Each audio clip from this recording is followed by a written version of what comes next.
Boa noite a todos, sejam bem-vindos a mais um web treinamento sobre sensoriamento remoto aplicado ao meio ambiente. Quero me apresentar, meu nome é Arthur Paiva, sou engenheiro cartógrafo, atuo com sistemas de informações geográficas há mais ou menos 8 anos, sou instrutor e consultor daqui do Instituto GeoEduc, onde vamos ministrar o treinamento. Eu vou mostrar para vocês um pouquinho de algumas aplicações do sensoriamento remoto no meio ambiente, na temática ambiental. A gente sabe que o meio ambiente está em constante transformação, tanto para o mal, como nas transformações de desmatamento, nas transformações de degradação ambiental, como nas transformações positivas também, como na identificação de áreas de vegetação densa, como na estimativa do volume de biomassa, dentre outras situações. Então, o sensoriamento remoto ele é muito importante dentro dessa temática e é por isso que nós vamos abordá-la nesse web treinamento.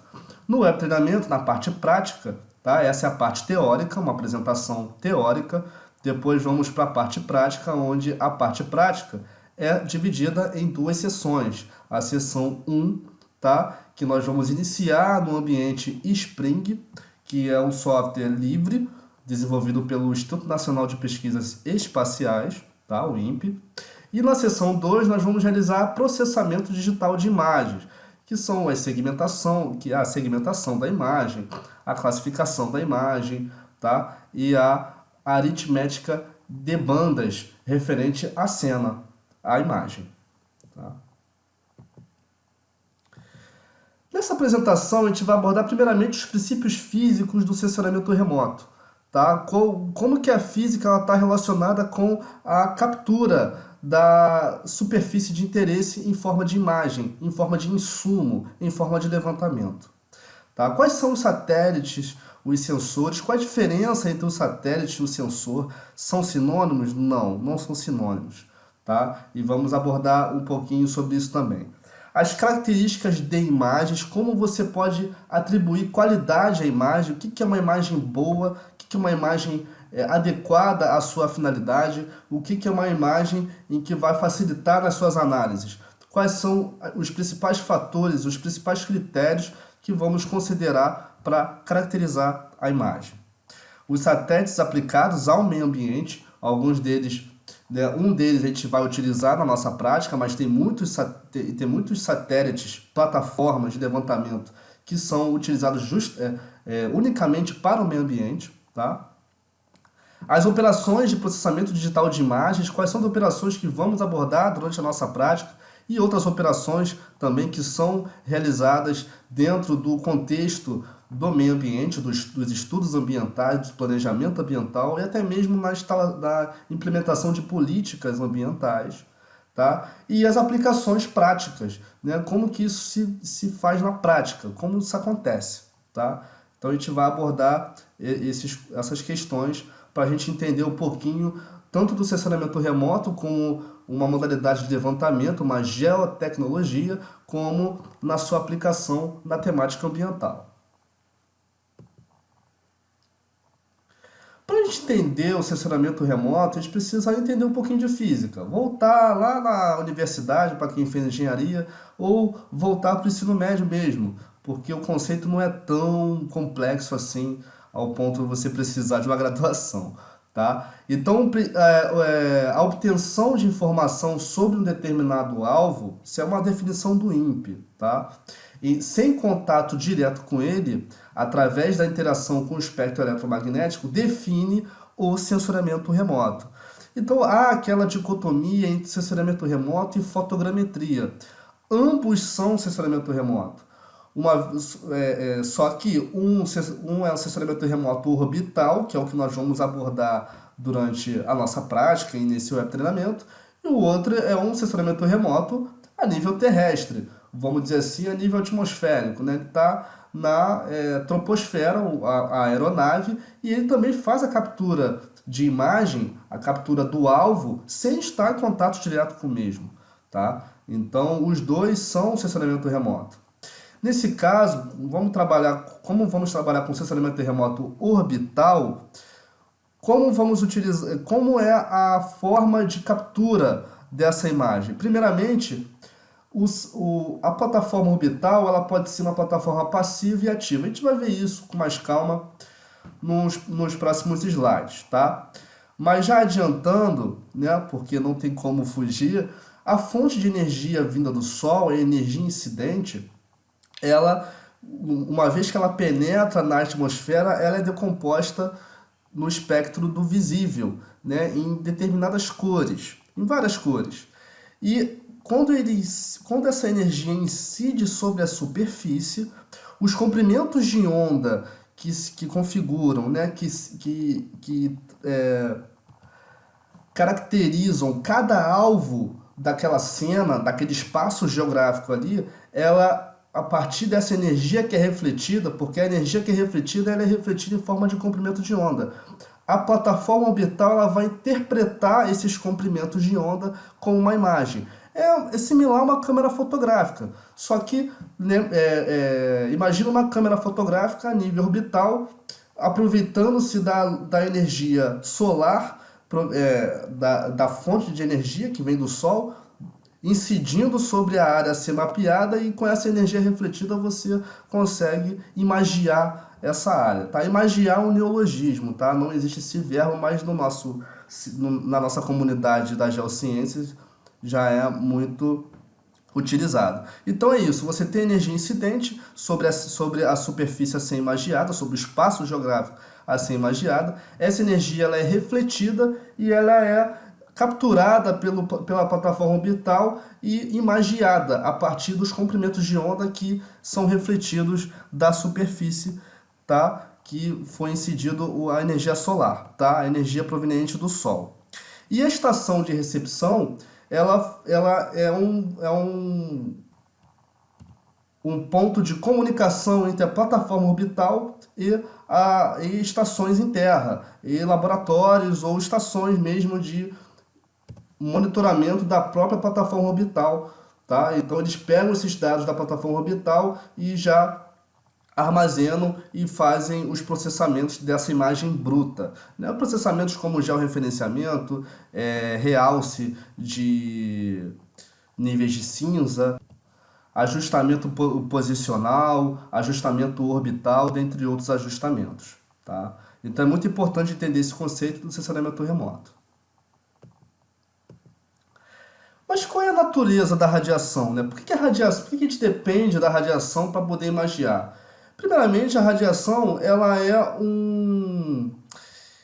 é a forma que a luz viaja ao longo de uma direção, tá? Então a luz é a interação entre o campo elétrico e o campo magnético. Então, o campo elétrico e o campo magnético, por natureza, eles são ortogonais. E a sua direção, tá? Em forma de ondas. Tá? Nesse caso aqui, a luz é uma onda. A luz não é um ponto, né? Não é um fóton. Tá? Então, o aspecto ondulatório da luz ele é um aspecto ortogonal entre o campo elétrico e o campo magnético a partir de uma direção z, que é a direção de propagação. Então, a constante, que é a velocidade da luz, tá?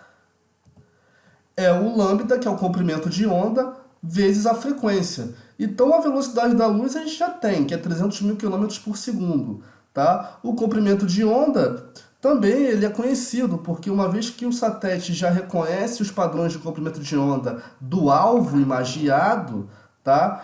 Esses padrões eles são traduzidos em comprimentos e distância. Só que a distância desse comprimento é em nanômetro. Tá? A gente vai ver também a grandeza de comprimento de onda e quais são as aplicações de cada grandeza de comprimento dentro da nossa sociedade mesmo, como o uso desse comprimento de onda. E você tem a frequência também, né? A frequência de captura desses comprimentos de onda, da viagem desses comprimentos de onda para a plataforma orbital. E a frequência também é gerada pela divisão da constante, que é a velocidade da luz, sobre o comprimento de onda. Tá? Então é muito importante a gente entender a natureza da radiação, porque a tecnologia do sensoramento remoto nada mais é que uma resposta a esse conceito físico, né? Um conceito antigo do século XVI, que permite com que a gente consiga entender a natureza do levantamento através do sensoramento remoto, tanto o sensoramento remoto orbital como o sensoramento remoto a nível aéreo, tá?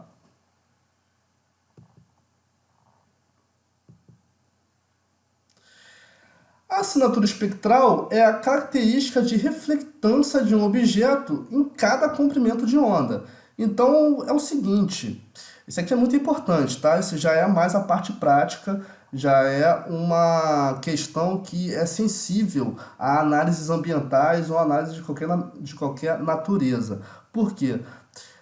O eixo X aqui, eu vou pegar a setinha aqui e vou indicar. O eixo X, que é esse eixo aqui na horizontal, ele é o comprimento de onda, tá? Então, nós temos o comprimento de onda, e desse satélite aqui, esse exemplo é o Landsat 5, tá?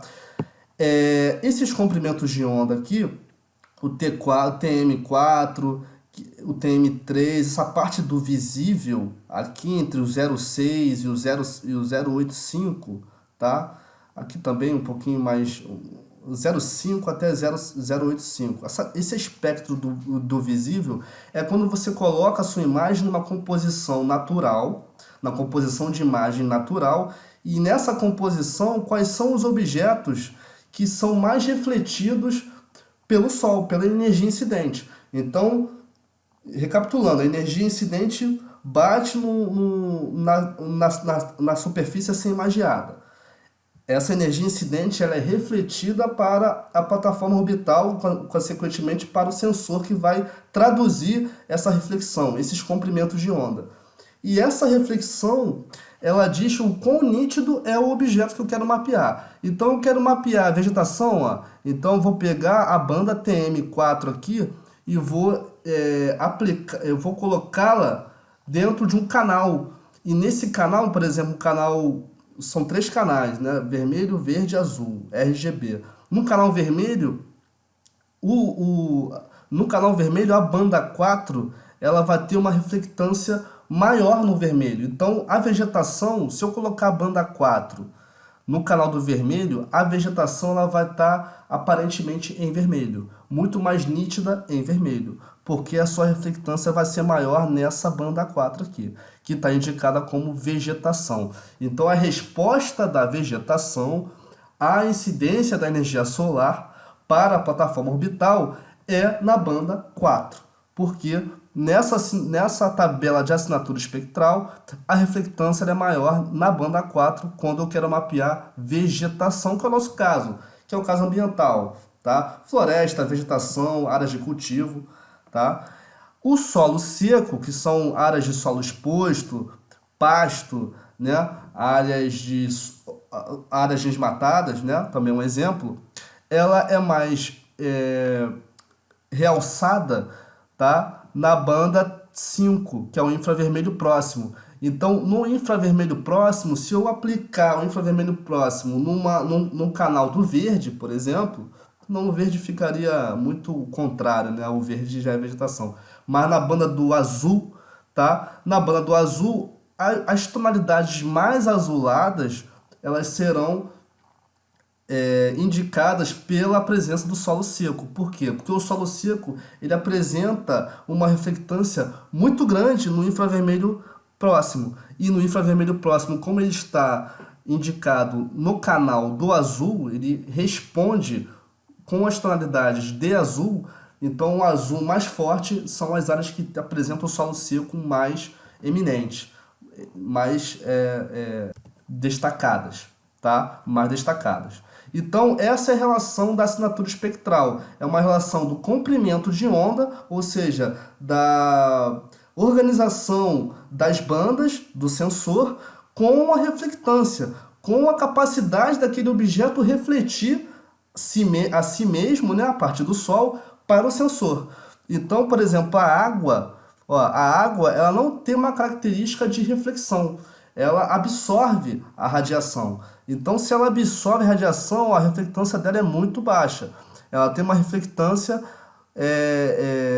bem tímida aqui na região do visível. A gente vai ver isso com mais calma na prática. A gente vai ver isso direitinho. Mas na banda do visível, nas bandas do visível, do espectro do visível, você tem a água com uma reflectância tímida de 5%, tá? Então, nem mesmo em cores naturais, numa composição de cores naturais, você consegue ver a água de fato, né? A cor da água, ou até mesmo alguma característica, é, alguma impureza, alguma coisa que seja nítida na água, tá? Então essa é a relação da assinatura espectral com a qualidade de visualização de objetos geográficos do seu interesse, tá? Agora, saindo um pouquinho da parte espectral, do conceito de ondas, do conceito de captura da informação geográfica pelo sensor, vamos falar um pouquinho dos satélites dos sensores. Qual a diferença? Eu já falei, né, de tanto que eu expliquei a assinatura espectral, eu já até entreguei qual é a diferença. O satélite é a plataforma. Ela é estável, ela está à distância do objeto e ela que mantém todo o aparato tecnológico de captura da imagem. Os sensores, por sua vez, eles são acoplados a um satélite e eles capturam dados de regiões de energia invisível ao olho humano, ou visível também, porque existe o espectro do visível, tá? Que são as bandas mais inferiores, no caso do Landsat, tá? E tem também os espectros invisível, que é o infravermelho próximo, o infravermelho médio, o distante, tá? O termal. Então você tem essa leitura do espaço geográfico nesses espectros da energia, da radiação, da luz visível.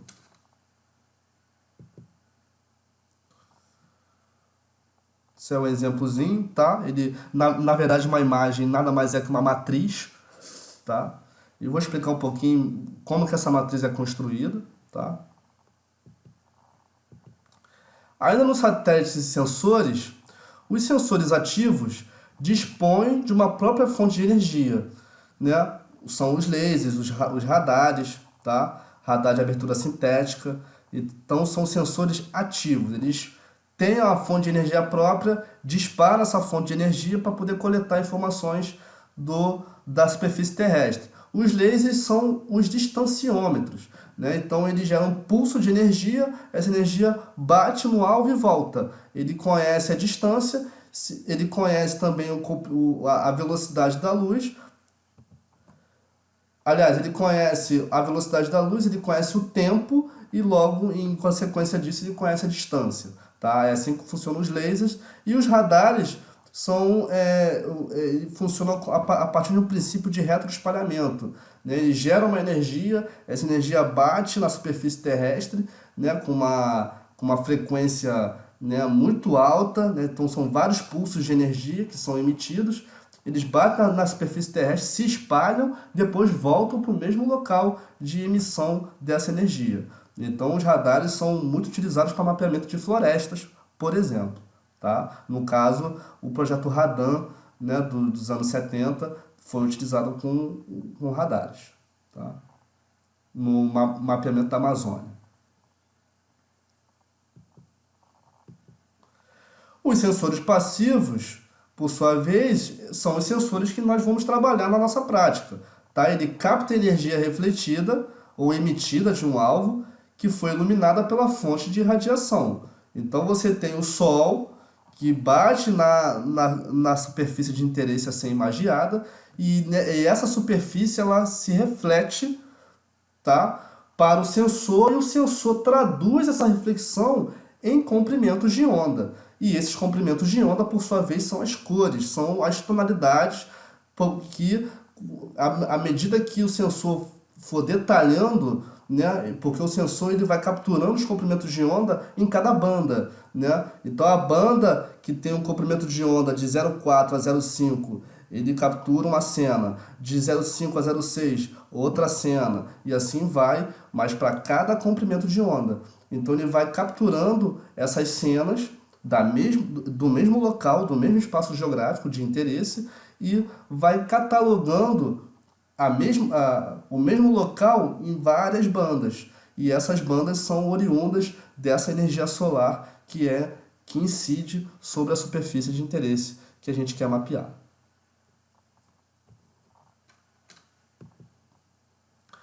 Mas como a gente pode caracterizar uma imagem? Eu sei que o sensor ele captura a superfície terrestre em várias bandas, em vários comprimentos de onda. Mas como que eu sei que uma imagem ela é boa? Qual é a banda que eu vou utilizar? Como que eu faço uma composição?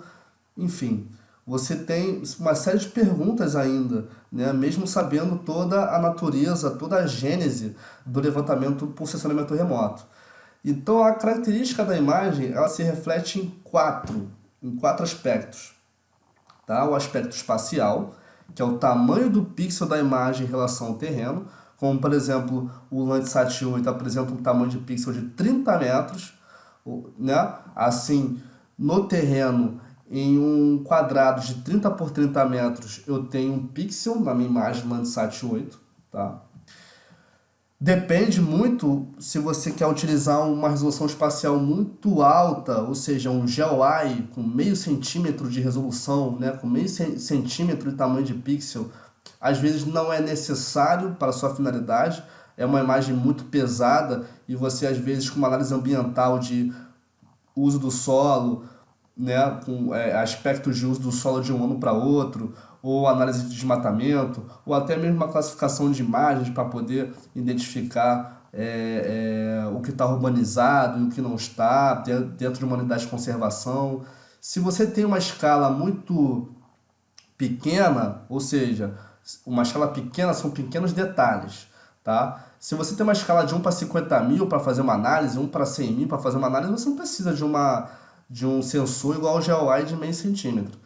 Vai ficar muito pesado para você trabalhar e também a sua análise não vai ficar compatível com a escala do levantamento de um outro dado que você vai apoiar ou que você vai compatibilizar. Tá? Então a resolução espacial, embora as pessoas prezem pela precisão, pelo detalhamento, às vezes muito detalhe não se faz necessário. Tá?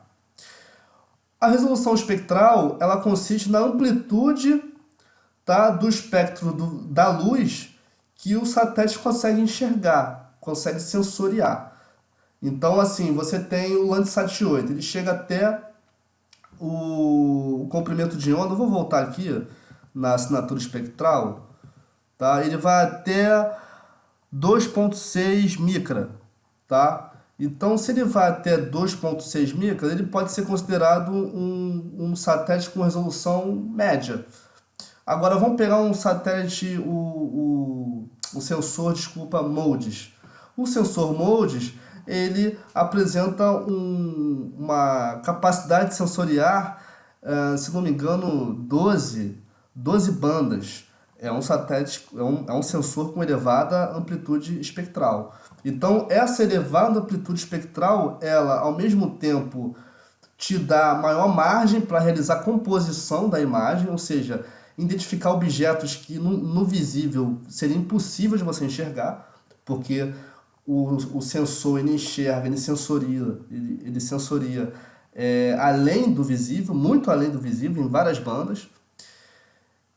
Mas por outro lado, você com tanta amplitude espectral, com o sensor com o sensor levantando tanta banda daquela mesma cena, quando você for baixar uma cena, né? Quando você for baixar uma porção da sua superfície de interesse, você vai baixar um dado muito pesado, porque são muitas bandas a serem baixadas também, né? Então, quando você vai realizar o download dessa imagem, você não realiza o download de uma banda específica ou uma outra banda, não. Você realiza o download de todas as bandas referentes àquele local ali, àquela cena, tá? Então, o sensor que tem muita amplitude espectral tem que ver qual é a sua finalidade. A sua finalidade é o quê? É você fazer estudos oceanográficos? Se for isso, pode ser que um sensor como o MODIS seja o mais adaptado ao seu projeto. Agora, se você quer fazer só uma detecção de mudanças, Aí você já não precisa de tanta banda levantada e para não onerar, né, o seu processamento também e o seu download, a sua máquina e tudo mais, tá? A resolução radiométrica, ela indica a sensibilidade do sensor em discriminar os níveis de cor, tá? Então, a resolução radiométrica, ela é uma escala da quantidade de níveis de cinza que o seu pixel pode apresentar. Então, são as possibilidades de níveis de cinza. Se eu aumentar esse intervalo de possibilidades de 255, que são 8 bits, né? A radiometria ela tem a unidade em bits. Então, quando eu coloco 8 bits, uma imagem de 8 bits é 2 elevado a 8, que é 255, de 0 a 255 possibilidades de níveis de cinza. Se eu coloco 16 bits, eu tenho uma quantidade maior de possibilidades de nível de cinza. O que é mais importante, a radiometria de 8 ou a radiometria de 16? A radiometria de 16 bits, ela apresenta um contraste melhor, né? Os objetos geográficos, a melhora do contraste permite uma separação dos objetos geográficos, uma melhor identificação. No entanto, uma maior radiometria pode incorrer em um dado mais pesado, tá? Mas a radiometria não depende muito da finalidade, não. Pode utilizar o de 8, 16 bits. E a resolução temporal é o tempo de revisita de coleta de dados, tá? É o intervalo de tempo que as informações são adquiridas do mesmo local, tá? Então, quanto tempo que o satélite demora para revisitar o mesmo local? O RapidEye, né, o RapidEye é um sensor, um satélite, né, que tem um sensor a bordo que ele orbita a cada dia. A cada dia ele está lá revisitando o mesmo local, né? O QuickBird também, se não me engano, 2 dias. O- só que vocês têm que analisar essa revisita, porque ele não revisita com a câmera dele no nadir, né? Quando ele vai revisitar, ele revisita com uma angulação no seu sensor, na sua câmera, o que provoca certas distorções na imagem. Isso pode ser calibrado com uma reflectância aparente, né, que você calibra esse efeito do ângulo de visada, mas a resolução temporal é um conceito importante para quem realiza séries temporais, tá? Monitoramento de cultivo ou até mesmo comparação de desmatamento ou análise de processos de favelização, dentre outras finalidades, tá? A resolução espacial, a gente tem uma figura aqui, ó, com os principais é, satélites, tá? Com os seus sensores.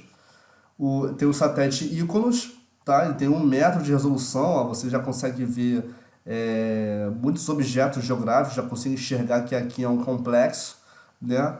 Isso aqui deve ser um estacionamento, aqui é uma edificação, tá? O IRS, que é um satélite indiano, ele tem 5 metros de resolução, já é, fica um pouco mais prejudicada a imagem, tá? O spot tem 10 metros, o spot já é mais para análises em escala pequena, né? Com poucos detalhes, tá? Análises macro. Esse é o sensor, essa é a banda pancromática. E o outro sensor XS do Spot tem uma resolução até mais baixa, né, de 20 metros. E o Landsat 5, o 5 e o 8 apresentam essa resolução de 30 metros. Foi o que a gente utilizou na nossa prática. Como utilizamos finalidades ambientais, não precisamos de uma imagem com tanto detalhe como o do Iconos, tá? Como a imagem do Iconos. Então utilizamos o Landsat 8, tá? Para realizar nossas análises com essa resolução de 30 metros. A resolução espectral é aquela amplitude de bandas que o sensor consegue captar, né? Consegue enxergar, entre aspas. Então você tem, nesse caso aqui, as bandas do Landsat, ó, o Landsat tem até uma resolução espectral pequena, comparado a satélites proprietários, né, a sensores proprietários, né, que o satélite ele é lançado por uma empresa privada, tá? Então, tecnicamente ele é proprietário. O Landsat já é uma iniciativa do governo americano. Então você tem uma resolução espectral até pequena do Landsat, tá? Então essa limitação de bandas pode ajudar, porque você não precisa baixar um monte de banda de uma mesma cena, banda que você nem vai usar, mas também pode prejudicar. Por outro lado, você vai fazer uma análise muito mais específica, aquela análise, sei lá, de florestas com algum tipo de substância, enfim. Você pode fazer uma análise tão específica, tão precisa, que você precisa de uma banda exatamente naquele comprimento de onda que você deseja, aí fica um pouco complicado. Então você precisa, nesse caso, baixar uma cena de um sensor como, por exemplo, o MODES, que é um sensor com amplitude espectral elevada. Tá? A radiometria, ó, você tem essa característica dos níveis de cinza, tá? 1 bit, 16 bits, tá? Você tem maior discriminação dos objetos geográficos também pela quantidade de possibilidades de níveis de cinza que você tem à disposição para poder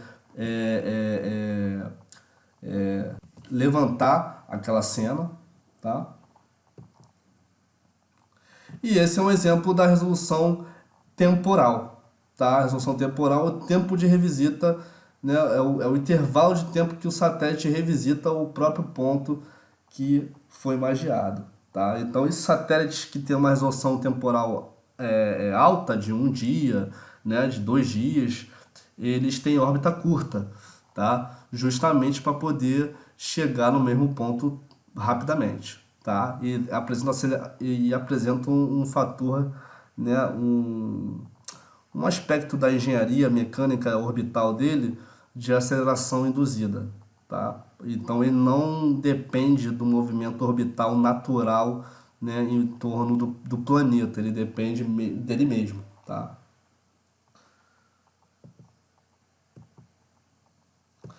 Agora eu vou falar um pouquinho dos satélites aplicados ao meio ambiente. O Landsat apresenta um sensor passivo Thematic, tá? Com 30 metros de resolução e 16 dias para a revisita. Então, ele pode ser utilizado para meio ambiente, tá? Para análises de 16 em 16 dias. E foi esse satélite, foi esse sensor passivo TM no satélite Landsat 8, que especificamente utilizamos, foi feito, foram feitas as nossas análises, tá? O Cibers é uma iniciativa nossa, nacional, um orgulho nacional, porque a tecnologia de captação, de levantamento de cena, né, de imagem, essa tecnologia de levantamento é uma tecnologia do INPE, uma tecnologia brasileira.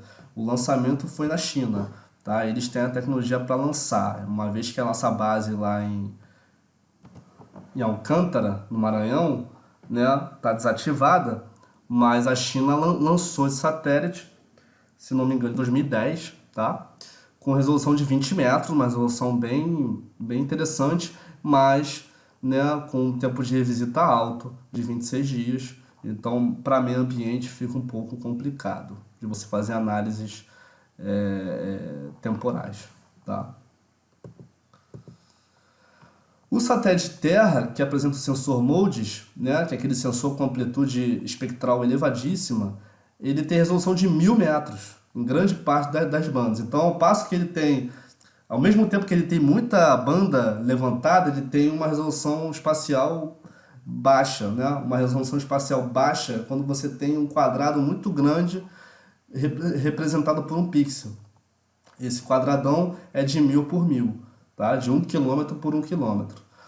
Porém, seu tempo de revisita é de 1 a 2 dias. E é um sensor que é livre. Você pode baixar imagem do MODES pelo site do INPE, tá? Tranquilamente.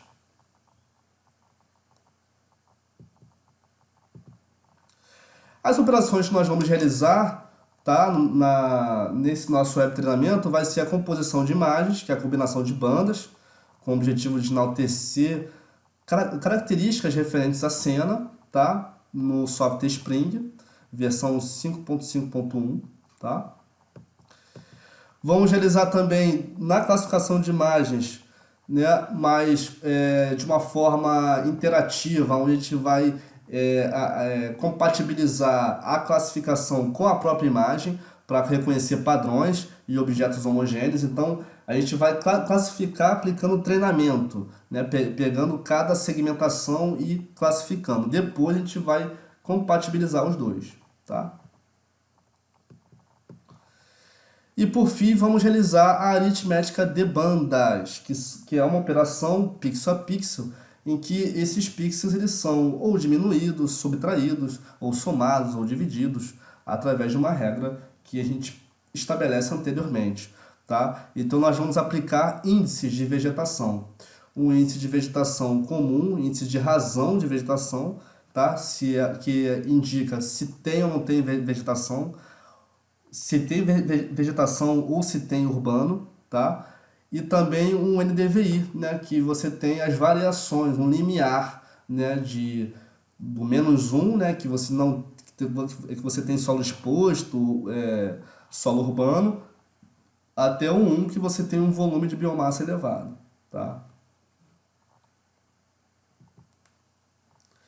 E as aplicações ambientais práticas são essas: identificação de vegetação, tematização de objetos geográficos, análise de desmatamento com os índices de vegetação, análises temporais, tá? Essas são as aplicações ambientais mais rudimentares, mais simples para você iniciar no estudo ambiental com o sensoramento remoto. E no nosso treinamento, a gente tem esses objetivos. Primeiramente, na nossa seção 1, nós vamos pesquisar imagens de satélite para o meio ambiente, vamos explorar o site do INPE e o site também da USGS, tá? Que é um portal internacional, mas vamos baixar mesmo imagens do INPE. Na verdade, as imagens já estão disponíveis, né? Não vou fazer vocês baixarem nesse tempo, não. Eu deixei lá as imagens, já baixei as imagens e deixei disponível como na nossa pasta referente ao curso, tá? Mas é sempre bom, vocês às vezes querem outras imagens de outros locais e a gente vai aprender os critérios, as características da imagem para vocês baixarem uma imagem com alto grau de qualidade, tá? A composição de imagem também vai ser abordada na primeira sessão, tá? Que pode é considerada uma operação de PDI, de processamento digital de imagens. Na segunda sessão, vamos realizar algumas operações de PDI, segmentação. Realizamos também a classificação temática dessas imagens, tá? Onde eu estabeleço um significado àquele polígono que foi estabelecido por um algoritmo que está um polígono que representa uma certa área na imagem. Eu vou tematizar esse polígono, caracterizar esse polígono. E a aritmética de bandas, que é essa operação pixel a pixel, essa operação matemática, divisão, multiplicação, divisão, subtração, dentre outros, tá? Através da aritmética de bandas que vamos determinar, definir os índices de vegetação, tá, gente? Então é isso. Essa foi a nossa parte teórica sobre o sensoramento remoto aplicado ao meio ambiente, tá? Espero que tenham gostado dessa parte teórica. Estudem muito a parte conceitual, porque tudo isso que a gente vai ver na seção 1, na seção 2, tudo isso é uma resposta da evolução conceitual que o sensoramento remoto constantemente está passando, tá? Espero que tenham gostado da apresentação e vamos para a parte prática. E muito obrigado.